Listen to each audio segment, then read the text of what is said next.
Pavarësisht kushteve të vështira të motit, turneu i MBT Cross Gilman Bakalli vijon sipas programit. Aktiviteti u organizua nga sektori i sporteve të Bashkisë Shkodër në bashkëpunim me 10 pjesëmarrës, jo vetëm nga Shkodra, por dhe qytetet e tjera të Shqipërisë, por dhe nga Kosova. Për shtatin vit radhazi, kujtojmë Gilman Bakallin, por tashmë siç ka qenë edhe qëllimi i ideimit të këtij aktiviteti që në fillim, ideja nuk ka qenë vetëm thjesht me kujtu një person, sepse të gjithë jemi kalimtar dhe vlera jonë individuale në këtë botë është e kufizuar, le ta pranojmë, por ajo që mbetet është një gjë e mirë, një gjë e bukur që i vlen edhe të tjerëve, që i vlen komunitetit. Dhe qëllimi në fakt ky ka qenë.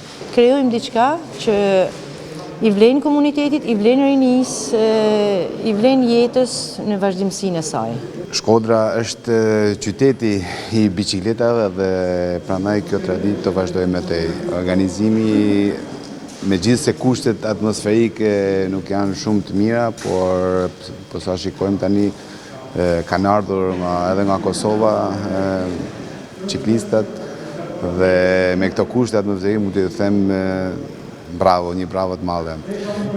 Starti do bëhet në Bardhej dhe finishi është në Bardhej, është një 40 km, 40 km garë me mountain bike dhe kjo është atëherë. Është viti i dytë që marr pjesë, edhe gora është besoj që të jetë sa më bukur, sa më fort. Uroj që të jetë edhe pa probleme të marrë parasysh kushtet atmosferike dhe terreni që është shumë i vështirë andaj ne përfshatna. Trofeu Gilman Bakalli tashmë është shndërruar në një traditë të përditshme në qytetin e Shkodrës. Ai përcjell jo vetëm mesazhin e dashurisë dhe pasionit për biçikletën, por dhe rëndësinë që duhet i kushtojnë të rinj përgatitjes fizike. Biçikleta të mundson të kesh një gjendje të mirë fizike në mënyrë të vazhdueshme, që do të thotë shëndet dhe jetë të bukur.